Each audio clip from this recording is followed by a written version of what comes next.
জঙ্গলটা মোটামুটি অনেক বড়। এইভাবে কখনো আসলে ঘোরা হয়নি এই জঙ্গলের ভিতরে। আজকে সর্বপ্রথম মানে ফার্স্ট এইভাবে আর কি জঙ্গলের ভিতর দিয়ে মানুষ হাঁটা রাস্তা দিয়ে আমরা বাইক নিয়ে যাচ্ছি। যদিও একটু সমস্যা হচ্ছে কিন্তু ভালো লাগছে। আমাদের ড্রাইভার ঠিকভাবে পজিশন অনুযায়ী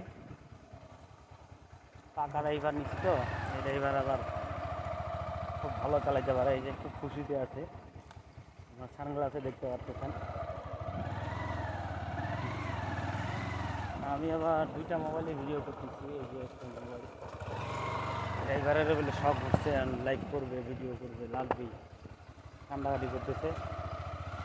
যাক আর কী করা যায়। আসলে মোবাইল দুটো আমাদের কাছ থেকে নিতে সময় লাগবে না, আমরা যেভাবে হাতে ধরে আছি। চারজন আসলে মোটামুটি আপনার মোবাইল দিয়ে দিবে ইনশাল্লাহ।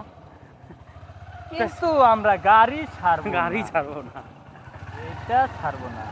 আসলে আরেকটা বিষয় হচ্ছে যে আমরা পর্যাপ্ত পরিমাণে ফুয়েল নিয়ে আসিনি। আমাদের মনের মধ্যে একটা আতঙ্ক চলতেছে কখন আমাদের গাড়ির ফুয়েল শেষ হয়ে যায়। এই জন্য এখানে আসলে অবশ্যই পর্যাপ্ত পরিমাণে একটা ফুয়েল নিয়ে আসবেন। আমরা কখনো এটা ধারণা করতে পারিনি যে এইভাবে আমরা গাছ কাটছে, এই জায়গাটা উপলব্ধি করতে পারবো এবং কি সমস্ত জায়গাটা আমরা আনাচে কানাচে পৌঁছাতে পারবো। যারা সুন্দরবন যাইতে পারবেন না আর অবশ্যই এখানে আসবেন, দেখবেন যে সুন্দরবনের ফিলটা মজা নিতে পারবেন। আমরা মনে হয় গভীর জঙ্গলে আবার চলে যাচ্ছি।